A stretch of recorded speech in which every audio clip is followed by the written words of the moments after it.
Salam alaikum, Azul Filaoun. Bonsoir. L'Algérie d'aujourd'hui, ce grand pays, se referme comme un piège redoutable sur les opposants politiques, les militants des droits humains et les citoyens qui osent rêver d'un véritable état de droit. L'activiste Yahya Semmache a été libéré il y a seulement 2 jours. Aujourd'hui, il a été jugé dans une nouvelle affaire dans laquelle il a été condamné à 2 ans de prison ferme.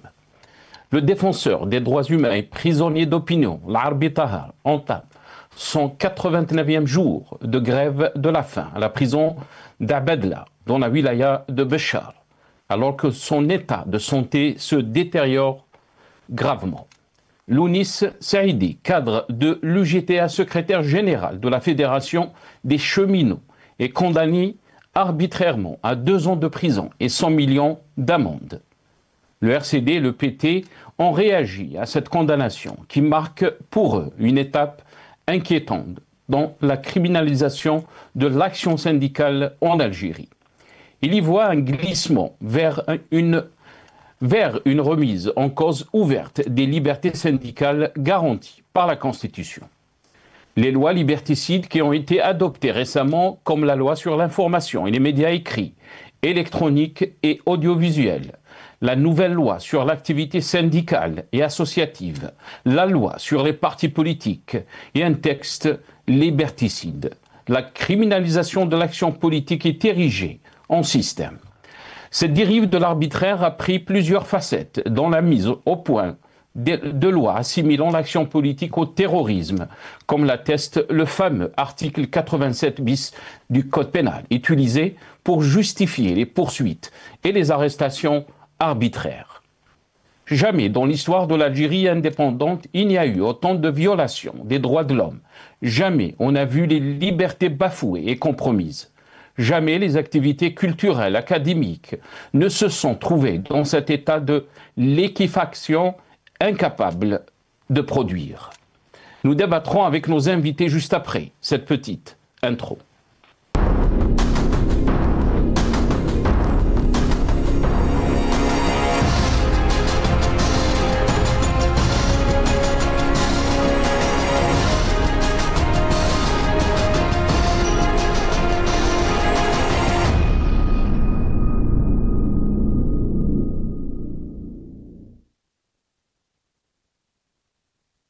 Algérie, l'activiste Yahya Semmache, condamné à 2 ans de prison.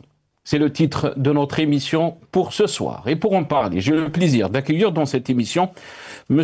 Mohamed Damzian Rahmoun, représentant de Riposte International, une ONG qui défend les droits de l'homme et les libertés. Il est avec nous depuis Londres via Skype. Mohamed Damzian Rahmoun, bonsoir. Merci beaucoup d'avoir accepté l'invitation. Azul Filay. Azul Nassar, bonsoir. Merci pour l'invitation. Je tiens à saluer votre invité et tous les téléspectateurs ainsi que la régie. Merci beaucoup, Mohamed Damzian Rahmoun. Merci d'avoir accepté l'invitation. J'ai le plaisir aussi d'accueillir avec nous ce soir M. Sofiane Hannachi, militant politique. Il est avec nous aussi depuis Londres via Skype. Sofiane Hannachi, bonsoir. Merci beaucoup d'avoir accepté l'invitation. On n'a pas encore avec nous Sofiane Hannachi. On va commencer avec vous, Mohamed Damzian Rahmoun. D'abord, on va regarder cette petite vidéo de Yahya Semmache, qui a été libéré le 22 de ce mois, donc il y a 2 jours. Et malheureusement a été jugé aujourd'hui, donc le 24, condamné à 2 ans de prison. On écoute et on regarde cette petite vidéo.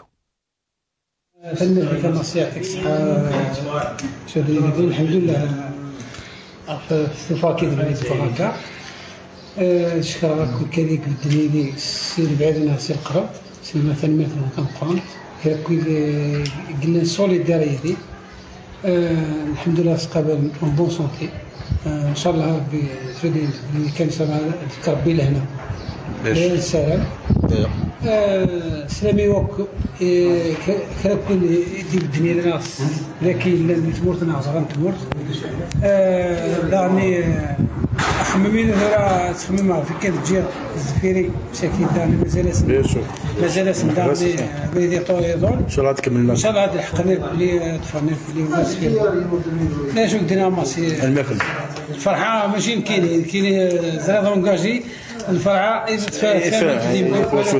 كان يكسعنا الحير في اللي يصراجوا شحال هاد الفرحه استفهمتك فرحه مع البابا والدوار والثمانية كلي سي لو بلوز امبورطون دواكي لا ليبرتي توجور نسندي في الناس نسندي كان في لا ليبرتي وتشكي في طلال ان شاء الله ان شاء الله وتيلا الباطل ان شاء الله وتيلا الباطل لا نسندي ان شاء الله نحمل الله ان شاء الله العقوبي وقد مازال داخل الحبس ان شاء الله العقوبي كاد ندير الحبس سورتو كاد يتواضع كنا درت في كاد يتواضع ماشي الشغل وقال يتواضع من اللي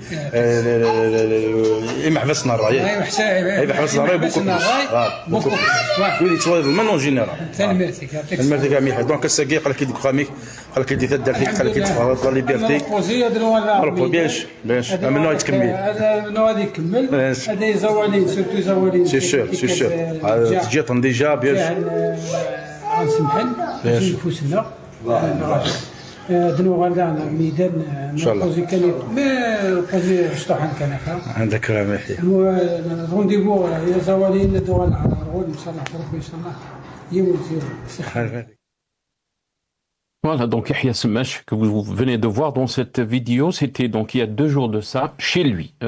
Donc il témoignait, il était content de retrouver sa famille après sa libération. Et aujourd'hui, malheureusement, donc il a été jugé dans une autre affaire dans laquelle il a été condamné à 2 ans de prison ferme.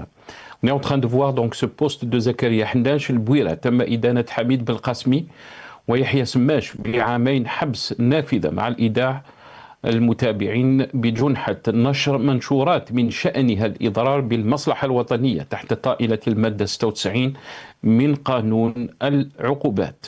Voilà, donc Yahya Semash. Voilà, un autre aussi donc poste de Yahya Semash بعد إطلاق سراح معتقل الرأي يحيى سماش منذ يومين. يعني قضية جديدة اليوم، يعني تم محاكمته و يعني حبس عامين نافذين، سنتين نافذين. 2 ans de prison ferme donc aujourd'hui. Il a été jugé dans une nouvelle affaire, dans une autre affaire. Je pense qu'on a avec nous Sofiane Hennachi, il nous a rejoint. Voilà, très bien. Sofiane Hennachi, bonsoir. Merci beaucoup d'avoir accepté l'invitation. Je rappelle que vous êtes militant politique et barakallahu fik. Merci beaucoup d'avoir accepté l'invitation. Marhaba bik. Merci pour l'invitation.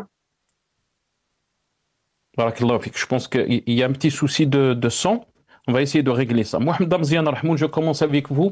On vient de voir cette vidéo, donc ce témoignage de Yahya Semash il y a 2 jours, juste donc la journée le 22, donc le jour où il a été libéré de la prison. Aujourd'hui, donc, il a été jugé une autre fois dans une autre affaire. Il a été condamné à 2 ans de prison ferme. Votre réaction? Comme on peut, vous savez que ce qu'il vient de dire M. Yahya Semash après sa sortie de prison reflète tout simplement la situation de l'Algérie. Je suis vraiment attristé premièrement par la nouvelle et parce que franchement après de longs mois de prison, il retrouve ses siens et encore il est encore envoyé en prison. C'est vraiment c'est un pays de dictature. Ça, c'est ma première réaction. Deuxièmement, il a dit certaines choses qui ne peuvent pas prêter à confusion. Il a parlé de la fin il espérait la fin de l'injustice. Il a parlé aussi de la liberté. Il a parlé avec le terme zawali, c'est-à-dire les pauvres, si vous voulez, les pauvres malheureux.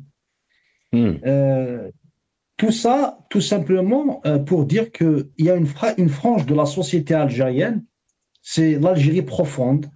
Cette Algérie profonde qui aspire au changement à travers sa jeunesse, à travers les aspirations du peuple algérien en général, se retrouve pour un poste, parce que la première fois c'était pour des posts Facebook qu'il a été envoyé en prison, accusé de pratiquement des accusations ahurissantes. Déjà la dernière d'aujourd'hui, c'est atteinte à l'intérêt national, apparemment, selon le poste de Zaki Hanech.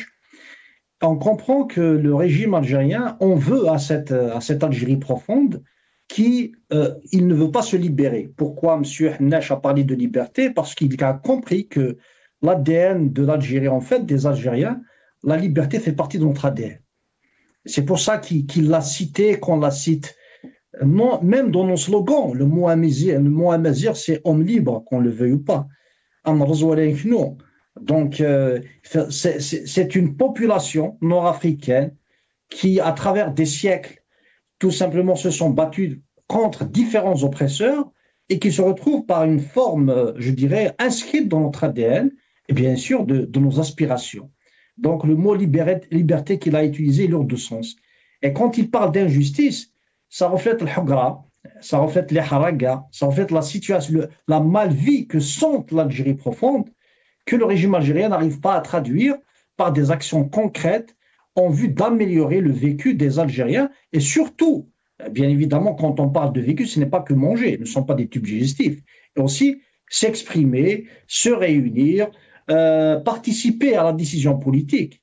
Et bien sûr, quand on sait qu'un syndicaliste, le secrétaire général des cheminots, a été condamné pour un préavis de grève. Vous imaginez, pour un préavis de grève. Alors que l'Algérie a signé, a ratifié les conventions de l'Organisation internationale du travail en 1962. Et la convention 87, je vais la lire quand même, un des traits de cette convention, le droit de grève est l'un des moyens essentiels dont disposent les travailleurs pour promouvoir et défendre leurs intérêts économiques et sociaux. Donc, c'est une contradiction totale avec l'esprit même de ceux qui ont libéré ce pays, avec même l'élan révolutionnaire dont se vantait l'Algérie après l'indépendance. Nous sommes en train tout simplement de tuer tout l'héritage de ceux qui ont libéré l'Algérie, de toutes les aspirations du peuple algérien. Merci beaucoup, Mohamed Zian Rahmoun. Restez avec nous. Sofiane Hannachi, la question est à vous. D'abord, comment peut-on lire donc, ces condamnations des activistes, des militants politiques, des militants des droits de l'homme en Algérie, les ONG qui défendent donc, les droits de l'homme et aussi les libertés ont tiré donc, la sonnette d'alarme par rapport à la situation donc, des libertés et des droits de l'homme en Algérie? Comment peut-on lire cette situation quand on voit un activiste associatif comme Yahya Semmeche, connu dans la région de l'Bouira, qui a été libéré il y a seulement 2 jours, donc le 22 de ce mois, après des mois en prison.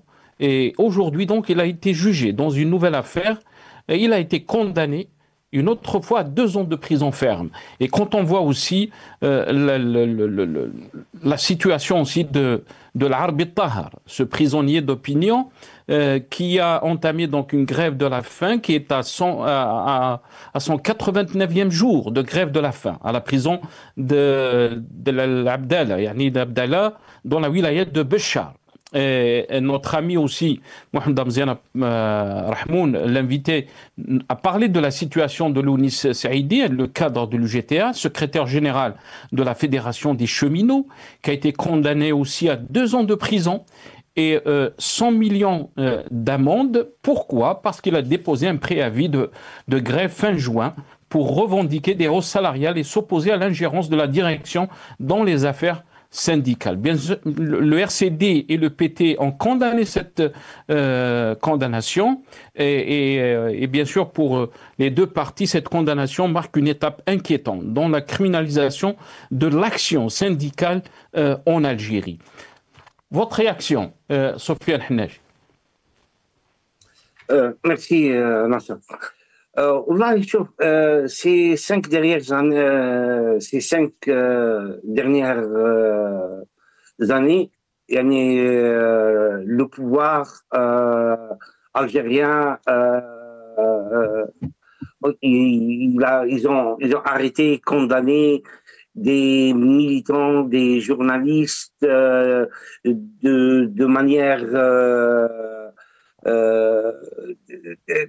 pour le soutien ou là pour avoir exprimé leur opinion. On a vu par exemple dans la campagne de Meni Chalabi, toute la campagne d'arrestation qu'ils ont fait. Donc,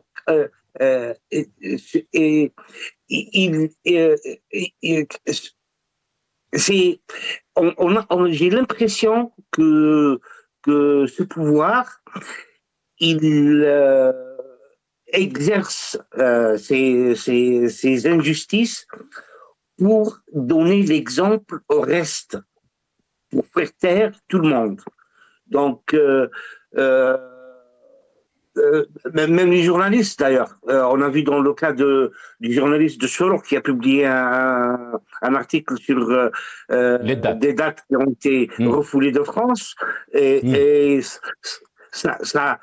ça c'était un signal à tous les journalistes.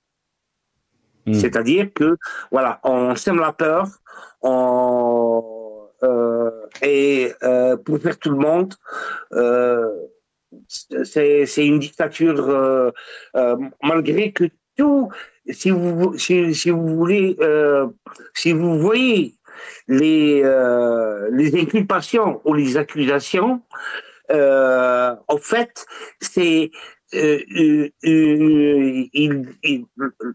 la constitution algérienne donne droit aux citoyens algériens d'exprimer son opinion librement, mais l'interprétation que prend les autorités. Je vais vous donner un petit exemple qui est très, très, très clair. Vous savez ce qui se passe maintenant, par exemple, avec la guerre à Gaza et tout, et tout disons, le cheval de Troie qu'emploie Israël contre les voix qui s'expriment, c'est l'antisémitisme. C'est ce que fait exactement le régime algérien avec le terrorisme et créer l'instabilité dans le pays et atteinte à la morale de l'armée et tout cela. Donc, vous voyez un petit peu, c'est exactement le même processus. Très bien. On a entendu Soufiane Hannachi, on a entendu par exemple Abdelmajid Tebboune parler par rapport à la question des libertés, la question des droits de l'homme, et dire que c'était donc Ukdoubat al-Qarn, comme il l'a qualifié. On va l'écouter dans ce passage. Donc on va écouter Abdelmajid Tebboune et je reviens à vous juste après. اولا المسجونين تاع الراي هذه اكذوبه القرن. ما عندناش مساجين تاع الراي. انا الانسان اللي يسب ويشتم وهذا يتعاقب بالقانون العام مهما كانت صفته. الحصانه موجوده الا المنتخب من طرف الشعب، النائب ولا العضو ولا الشمال داخل قبة البرلمان فقط. وحتى هذول ترفع عنهم الحصانه في بعض الامور. صحيح. انت الوظيفه تاعك ما يعطيكش حصانه باش تشتم فلان ولا تشتم الامير عبد القادر ولا تشتم هذا ولا تشتم مؤسسات الدوله ولا مهما كانت صفتك. Voilà, donc Abdelmajid Tebboune a parlé bien sûr dans ce passage par rapport donc aux détenus d'opinion. Il l'a qualifié donc au Kdoubat al-Qarn. Mais aussi on va écouter ces déclarations du ministre de la Justice dans ce passage, donc Lotfi Boudjmaha, qui a parlé de l'épée de la loi, qui a qualifié donc la loi comme étant une épée contre ceux qui dépassent la loi ou enfreignent la loi. On l'écoute dans ce passage. سأشهر سيف القانون وسيكون حادا. سأشهر سيف القانون وسيكون حادا وسيكون حادا وسيكون حادا في هذه المسائل. ما فيهاش تسامح، ما فيهاش تسامح. بلادنا الحمد لله بلاد حريات، من الدستور للقوانين الموجودة والتزامات السيد رئيس الجمهورية. اللي يحب يتكلم يتكلم، اللي يحب ينتقد ينتقد. سأشهر سيف القانون وسيكون حاد. Voilà. Sofiane Hennachi, je reviens à vous. سأشهر سيف القانون وسيكون حادا. يعني les déclarations du ministre de la Justice, Lotfi Boudjoum'a, sont très claires. Pour lui, les libertés sont respectées en Algérie. La loi, elle est là. Donc, tous ceux qui disent le contraire et qui voit ailleurs, si on peut dire ça. تفضل سي سفيان الحناش. Merci. Voilà ce que je disais, c'est l'interprétation. À dire que on est en état de droit et les lois, elles existent et toute critique. J'ai donné l'exemple du journaliste qui a écrit sur les dates. Il n'a fait que rapporter une information qui est réelle et vérifiée et correcte. Donc, pourquoi l'avoir arrêté?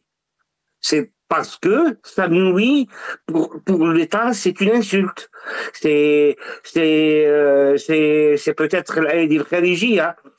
C'est peut-être de la conspiration. Vous voyez, il donne toujours une interprétation opposée de ce que est la question elle-même.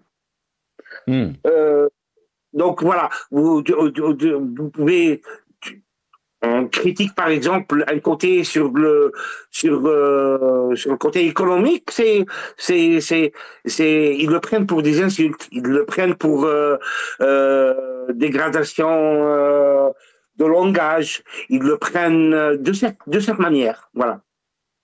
Très bien. Restez avec nous, Sofiane Hennachi. Mohamed Mziane Rahmoun, quelle est votre réaction? On a entendu donc dans ce passage Tebboune qui parle donc des détenus d'opinion, qui qualifie il dit que c'est le mensonge du siècle, Kdoubat al-Qarn, mais aussi Lotfi Boudjoum'a, le ministre de la Justice, qui dit que l'épée de la loi est là, donc pour qu'elle soit appliquée à tout dépassement et que, alhamdoulilah, l'Algérie est un pays de liberté, d'après lui. Premièrement, on va répondre à M. Abdelmajid Tebboune par la définition originelle d'un détenu d'opinion introduite en 1961 par l'avocat britannique Peter Benenson. Alors, c'est toute personne emprisonnée en raison de ses convictions politiques ou religieuses. Par extension, vous comprenez que beaucoup sont détenus d'opinion. Parce qu'on peut dire tout simplement l'Algérie est une dictature, on peut vous emprisonner. On peut dire que je suis contre le pouvoir militaire parce que c'est un pouvoir qui n'accorde pas avec les aspirations populaires. On va vous dire vous n'êtes pas. Alors toutes ces catégories qui ont été emprisonnées, d'après cette définition, c'est des détenus d'opinion. Maintenant, quelle est la définition d'Abdelmajid Tebboune? Il parle de 7 mots chetm, mais à ce que je vois, par exemple, le SG des cheminots, de la Fédération des cheminots affiliés à l'UGTA, il n'a pas il n'a pas insulté personne. Yahya Semash, il n'a pas insulté personne. Donc, c'est dire, et encore d'autres, tous ces journalistes, etc.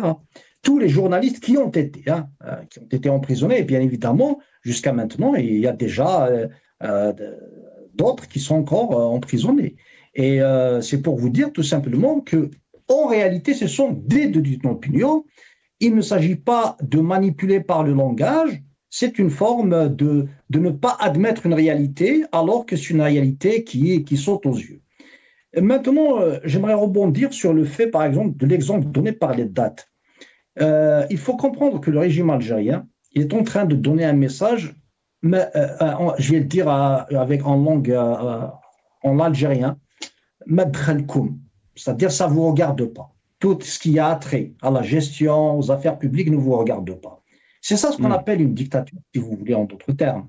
C'est-à-dire que même les choses les plus simples, critiquer une marchandise, une décision, dans le cas qui a été donné, c'est la date, et pourtant, les Algériens peuvent tout simplement avoir un avis sur leurs produits d'exportation, n'est-ce pas? Mais n'empêche que non, c'est pour nous envoyer un message que ça ne vous regarde pas. Et c'est pour ça qu'ils sont en train d'utiliser la justice algérienne qui est aux ordres pour augmenter, si vous voulez, la peur. Nous avons déjà parlé mille et une fois sur la peur. Et j'aimerais, puisqu'on en parle aujourd'hui, je profite de l'occasion, vu que le président algérien a visité l'Italie, pour faire juste un petit parallèle entre les deux régimes. Parce que le régime italien est un régime d'extrême droite. Il est temps aussi d'appeler le régime algérien sur sa nature tel qu'il est maintenant. C'est un régime d'extrême droite aussi. Passéiste, penchant vers certains islamistes et conservateurs. Troisièmement, il est en train d'avoir des économies libérales. Il a toutes les caractéristiques d'un régime d'extrême droite. Est-ce qu'il va virer vers le fascisme ou vers l'intégrisme? On ne peut pas le savoir maintenant. Mais en tout cas, le régime algérien et le régime italien se ressemblent beaucoup. Et bien sûr, ils ressemblent aussi à tous ces nouveaux régimes d'extrême droite qui sont en train de naître. Ce n'est pas pour les mêmes raisons, ce n'est pas pour répondre à la même réalité, mais n'empêche qu'il a toutes les caractéristiques d'un régime d'extrême droite. Et pourtant, l'extrême droite en Italie, Mohamed Mzian Rahmoun, en Italie, on peut critiquer. Et on ne risque pas la prison. Les syndicats peuvent, par exemple, faire un avis ou déposer un préavis de grève sans qu'il soit poursuivi en justice ou jeté même en prison ou risquer la prison. Mais en Algérie, on est en train de parler d'une situation inédite pour beaucoup d'observateurs. Même Sofiane Hennachi, dans son intervention, dont notre invité a parlé donc depuis 2019, l'évolution de la situation des droits de l'homme, des libertés est très inquiétante en Algérie. Mais du côté des autorités algériennes, l'opposition, elle fait son travail, elle est respectée d'après donc le discours du pouvoir. Mais aussi les militants des droits de l'homme, les libertés sont respectées. Donc il y a un décalage, on n'arrive pas à comprendre exactement est-ce que ces gens-là sont en train de dire des choses que les Algériens constatent autre chose. Est-ce qu'ils vivent en Algérie ou est-ce qu'ils ont vraiment peur du retour du Hirak? On va poser ces questions à nos invités, mais d'abord on va écouter dans ce passage Ahmed Tebboune parler de l'opposition. الناس تعبر على روحها ما عندناش مانع من التعبير المتحضر عارض داك شغلك ولما تكون انت متيقن من الشيء اللي تقول فيه خارج من اعماق اعتقاداتك مرحبا قول باش تكون بوق تاع ما وراء البحر راك غلط ما نجحوش هما ما ينجحوش الابواق تاعهم. Voilà, باش تكون البوق تاع ما وراء البحر. Sofiane Hennachi, je reviens à vous. Voilà, donc peut-être vous êtes à Londres, je suis à Londres, mais aussi notre ami Mohamed Mzian Rahmoun est à Londres. Peut-être qu'on est dans cette catégorie de l'abouar. Qu'est-ce que vous en pensez de ce discours quand on dit que l'opposition, elle existe, que l'opposition, elle peut critiquer, mais il ne faut pas qu'elle soit donc bourg, comme l'a qualifié donc Ahmed Tebboune. والله شوف c'est décevant. Depuis 2019, vraiment la situation elle s'est détériorée. Le pouvoir, il instrumentalise un système judiciaire pour museler une dissidence pacifique, arrêtant arbitrairement et poursuivant pénalement des centaines de militants, des défenseurs de droits, des journalistes, n'ayant fait qu'exercer leur droit à la liberté de réunion ou d'association et d'expression. Notamment sur les réseaux sociaux. Il y a eu des jugements qui sont basés sur des photocopies de pages de Facebook. C'est inédit, incroyable. Sur ces déclarations, Abdelmajid Tebboune, il vit, comme on dit en anglais, out of touch avec la réalité de ce qui se passe dans le terrain. Peut-être qu'il n'est pas au courant de certains cas, parce que pour moi, Abdelmajid Tebboune, il vit comme dans une couveuse. Il est très encerclé.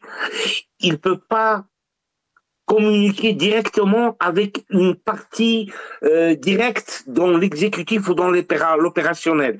Il faut qu'il passe par un canal de Boualem, et ça va de là. Que ce soit quand il fait une déclaration, juste pour expliquer un petit peu, c'est que il fait des déclarations, voilà. Les détenus et pourtant, par exemple, Sofiane, je m'excuse, et pourtant dans le cas par exemple de Khaled Drani, on se rappelle, il l'avait qualifié de Khabarji même avant son jugement. On se rappelle aussi du cas de Ihsan Al-Qadi. Ahmed Tebboune aussi, il parle des cas que la justice même n'a pas tranché, il les accuse. Peut-être qu'il est au courant aussi de la situation, des dépassements, tout ce qui concerne donc les libertés, les droits de l'homme, l'activité politique. Oui, mais il lui donne une interprétation et il avance des accusations qui n'ont aucune base, qui n'ont aucune vérité. Vous avez dit le cas de Ihsan Al-Qadi, qui l'a accusé de Khabarji et de Drani, bien que Drani il s'est un petit peu aligné un petit peu avec ce pouvoir, ce qui n'était pas le cas pour Qadi Ihsan, parce qu'il a quand même passé, je crois, 3 années ou un peu plus de 2 ans incarcéré, et la manière dont il a été arrêté et la clôture de Maghreb émergent et de Radio M d'une manière abusive montre bien que ce pouvoir sécuritaire qui agit en dehors de toute loi, et il agit en fait comme un hors-la-loi. Comme j'ai mentionné, ils instrumentalisent le système judiciaire pour emprisonner les gens, libérer faire des condamnations, mais la manière dont c'est fait est complètement abusive. D'ailleurs, même Amnesty International avait fait tant de rapports sur la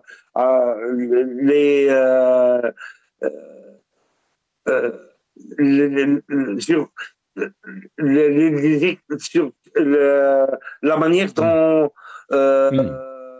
d'emprisonner des gens uniquement parce qu'ils ont exprimé leur mécontentement sur un sujet social ou sur un sujet économique, des vagues d'arrestations arbitraires, de procès injustes. Tout cela montre bien que les autorités sont clairement déterminées à réprimer toute expression d'un mécontentement ou de toute critique en ligne, et à sanctionner aussi les personnes qui ne font qu'exercer un droit fondamental et dénoncer une injustice. Très bien. Restez avec nous, Sofiane Hnachi. Mohamed Ziane Rahmoun, votre organisation, bien sûr, a souvent condamné donc, les dérives par rapport donc, à la question des droits de l'homme et aussi la question des libertés. Pour beaucoup d'observateurs, la situation est très inquiétante quand il s'agit de l'activité politique, mais aussi de d'autres activités. Les journalistes qui essayent de faire leur travail aussi sont inquiétés, emprisonnés. Les syndicalistes, on a parlé du cas de Lounis Saïdi, qui a été emprisonné pour 2 ans. Depuis 2019, une chape de plomb s'est abattue donc sur la société algérienne. Pourquoi, d'après vous, on utilise donc cette approche répressive contre donc les militants des droits de l'homme, les militants politiques, les militants syndicalistes? Mouhaddam Zine Rahmoun. Parce que tout simplement, le régime algérien, tel qu'il est dans sa nature, je tiens quand même à parler de sa nature, c'est un système qui utilise la force, des fois même brutale. C'est un système qui utilise la peur pour faire peur à travers soit un appareil répressif juridique, soit durant des manifestations par des manifestations physiques. C'est un système qui fait appel à l'ennemi extérieur et à l'ennemi intérieur. Et c'est un système qui est bipolaire, c'est-à-dire il essaie de voir comment s'orienter par rapport à un contexte international, comment orienter. Nous l'avons vu par exemple durant la fin des années 80, quand ils se sont rendus compte, pas uniquement que l'Algérie, s'il y avait les prémices de la chute du mur, la chute du bloc soviétique, tout le monde s'était la ruée vers les constitutions démocratiques. Et maintenant, il y a une constitution tout simplement assez fermée qui tourne. Nous avons bien évidemment l'intervention dans notre histoire à chaque depuis pratiquement techniquement depuis 65 de l'armée. Donc c'est toute cette nature du régime algérien qui fait que la liberté d'expression, le multipartisme, le multiculturalisme, parce que les revendications de l'Algérie algérienne ne datent pas d'aujourd'hui, elles dataient même durant la guerre de libération nationale, après la guerre de libération nationale, dont le meilleur exemple est avril 80. Mais n'empêche que le régime algérien était complètement obnubilé par le jacobinisme. Et jusqu'à maintenant, il n'arrive pas à se libérer de ce jacobinisme. Donc, si vous voulez, la nature même du régime algérien qui fait que la démocratie, la liberté d'expression lui sont antinomiques. Et là, je tiens juste à attirer votre attention. Regardez par exemple, pour parler de l'Italie. L'Italie, qu'est-ce qui a fait la différence? C'est qu'ils ont des traditions quand même. N'oublions pas que l'Italie, il y a des partis qui ne veulent pas du fascisme, qui ne veulent pas de l'extrême droite. Et malgré que le parti, la force politique qui gère maintenant l'Italie a des tendances, par exemple, regardez, en mars 2025, ils ont essayé de faire adopter the Anti-Gandhi Bill. C'est une loi qui, d'après, par exemple, peaceful protesters and those expressing dissident against power holders could face severe punishment, including up to 20 years in prison. C'est-à-dire, même ceux qui sont contre des dissidents, contre qui militent d'une manière pacifique, peuvent tout simplement se retrouver 20 ans en prison. Heureusement, ce n'est pas passé. C'est pour vous dire que les deux tendances sont là, elles se ressemblent. Sauf que la rue italienne ou les partis italiens, ils ont des traditions quand même. En Algérie, il y a eu l'opposition a été laminée. Et ce n'est pas que pendant la période de 2019 à ce jour. À l'époque de Bouteflika, beaucoup de syndicats ont été récupérés par un moyen ou par un autre. Les partis politiques, même d'opposition, ont été récupérés par un moyen ou par un autre. Donc même les Algériens se sont retrouvés même déçus, qu'on ne le veuille pas, de certains partis politiques. Et quand le Hirak était venu, c'était une occasion, mais le mal a été déjà fait. Et pourquoi que l'opposition n'arrive pas à s'organiser? C'est pas parce qu'elle ne le veut pas, parce qu'il y a des conséquences de plusieurs années de travail, de noyautage. Des syndicats qui sont réputés historiquement opposants sont devenus tout simplement dans les bras des Bouteflika. Donc, c'est pour vous dire quelle est la différence, si vous voulez, entre des pays qui sont en train de résister. L'exemple de la France, il y a quand même une France qui résiste à l'extrême droite. L'exemple du Royaume-Uni, il y a beaucoup de citoyens au Royaume-Uni qui résistent à l'extrême droite, en Italie, etc. Le combat est en train de se faire. Mais en Algérie, avec cette force brutale et cette, bien sûr, armée qui est aux commandes, mais si vous voulez, ce qui est représenté en termes idéologique, c'est une extrême droite. Voilà.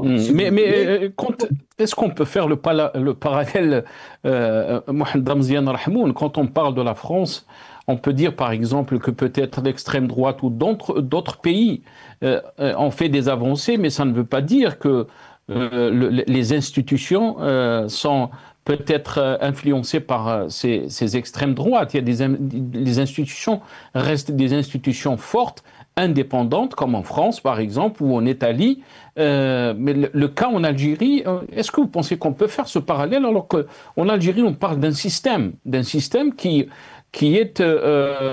gouverne l'Algérie, qui tient l'Algérie, et ce depuis 62, pas seulement depuis 2019. D'abord, on va écouter Abdelmajid Tebboune, et je reviens à vous très rapidement, Mohamed Damzian Rahmoun. Abdelmajid Tebboune qui dit que nous avons aidé les Européens par rapport donc, à la question de la démocratie. On l'écoute. الديمقراطية نتاع أوروبا زادت في الجزائر. الجمهوريين الثورة البرتغالية ترعرعت هنا، ماريو سواريز كان هنا، الثورة اليونانية كانت هنا، الثورة الإسبانية كانت هنا. إذا الدولة عندها نفوذ في البحر الأبيض المتوسط في الدول الأوروبية. ديمقراطية. Voilà. Donc, on va donner d'abord Sofiane Hannachi, après on revient à Mohamed Damzian Rahmoun. Sofiane Hannachi, Tebboune était très clair, toutes les révolutions qui ont mené aux démocraties dans les pays européens ont passé par l'Algérie. Et l'Algérie donc reste un pays qui a de l'influence dans son environnement et surtout méditerranéen. Qu'est-ce que vous en pensez? Est-ce que c'est de la surenchère? Est-ce que c'est du populisme? Est-ce qu'on est dans la réalité? Sofiane Hannachi. Je vais m'exprimer en arabe là. شر البلية ما يضحك. Voilà. Voilà, ça dit tout. Si vous voyez même le visage du journaliste qui était en train d'écouter, si c'était quelque chose de vrai auquel on serait fier, vous verrez le journaliste avec un sourire ou un truc. Mais si vous voyez le journaliste qui est devant lui, alors que Tebboune il cite les démocraties qui sont nées en Algérie, vous voyez qu'il est un petit peu stupéfait, quoi. Et Tebboune, il est connu pour ça, à aller à l'extrême, à l'extrême de tout.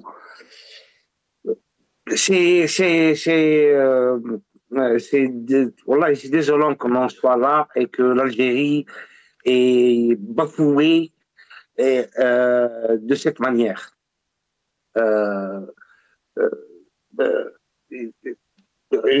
Pourquoi, d'après vous, Sofiane Hannachi, pourquoi il y a un décalage dans la compréhension du constat de la situation que traverse notre pays? Et pour ces responsables dont on a fait passer à Abdelmajid Tebboune, pour eux, la situation, elle est normale. Les libertés sont respectées. L'opposition, elle est là, elle existe, elle fait son travail. Alors que de l'autre côté, on est en train de voir des militants politiques ou même des opposants se retrouvent en prison, sont réprimés devant la justice aussi. Donc, il y a un décalage. Pourquoi on n'arrive pas à comprendre que cette politique peut mener l'Algérie à une vraie catastrophe? On a vu par exemple ce qui s'est passé en 2019. Yani Chab Sbar, quand il a éclaté, il a dit ça y est, basta, on ne peut pas continuer à gérer notre pays de cette façon. تفضل سي سفيان.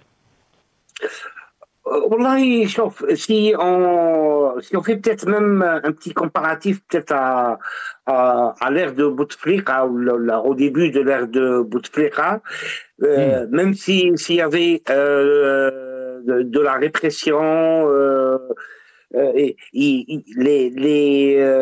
les acteurs politiques,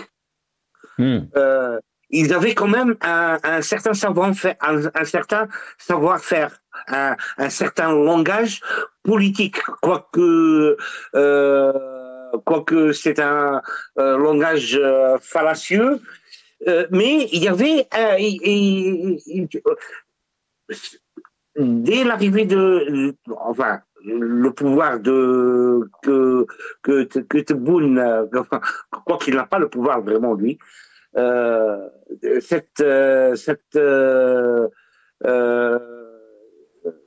le pouvoir actuel de Tebboune, son entourage et ce système, ils n'ont aucun savoir-faire.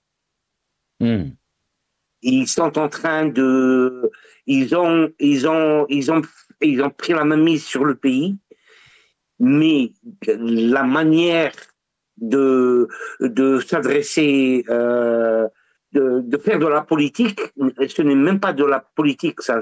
C'est un peu le phénomène des parkingers. Seulement que eux, ils sont habillés en costume. Ils sont bien taillés. Mais le comportement et le langage, il est trop bas. Il est trop bas. D'ailleurs, même Tebboune, des fois, il a fait des dérives. Un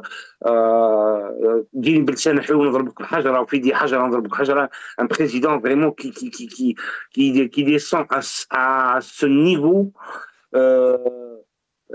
c'est vraiment, il te laisse bouche bée. Qu'est-ce que tu vas qualifier un chef d'État? Très bien. Reste avec nous, Sofiane Hennachi. Mohamed Mzian Rahmoun, très rapidement, parce qu'il ne me reste pas beaucoup de temps, cette évolution de la situation de notre pays, surtout quand on parle des droits de l'homme, des libertés, nous laisse perplexes. Même notre ami Sofiane Hennachi qui dit on reste bouche bée par rapport à la situation, mais aussi à la médiocrité de nos responsables. Mohamed Mzian Rahmoun, comment vous voyez les choses évoluer et pourquoi donc cette politique de répression? Est-ce que vous pensez qu'il y a une vraie peur au sommet de l'État d'un retour éventuel du Hirak? Très rapidement. Oui, bien sûr, que ce soit un Hirak ou un autre mouvement qui va porter un autre nom, qui va refléter un peu plus les aspirations démocratiques des Algériens. C'est le régime algérien a peur justement de la rue algérienne et de sa jeunesse. D'où à chaque fois il essaie même de donner des chiffres ahurissants qui n'ont rien à voir avec la réalité économique. Et bien sûr, grâce à ces relais, grâce à des personnes et des journaux qui parlent au nom du régime algérien pour défendre une réalité économique qui, en réalité, jusqu'à ce jour, dépend des hydrocarbures. Et l'Algérie n'arrive pas à sortir de cette dépendance. Au contraire, sur le plan des libertés, ce n'est plus un secret pour personne dans le monde. Seuls les régimes d'extrême droite ont cette tendance à fermer les yeux sur les exactions à l'encontre des droits de l'homme. Et le régime algérien, sachant pertinemment que le peuple algérien, à n'importe quel moment, peut ne plus accepter et supporter la situation, il a pensé, avec l'histoire de la mobilisation générale, pouvoir tout simplement freiner les aspirations du peuple algérien, mais je pense que je ne suis pas vraiment sûr que ce régime pourrait tenir. Voilà. Merci beaucoup, Mohamed Mzian Rahmoun. Yatek Saha. Donc, je remercie notre ami aussi Sofiane Hennachi, qui est militant politique. Il était avec nous depuis Londres. Merci donc à Mohamed Mzian Rahmoun, représentant de Riposte International. Il était avec nous via Skype depuis Londres aussi. Merci à vous, chers téléspectateurs, d'avoir suivi cette émission. Yatekum Saha.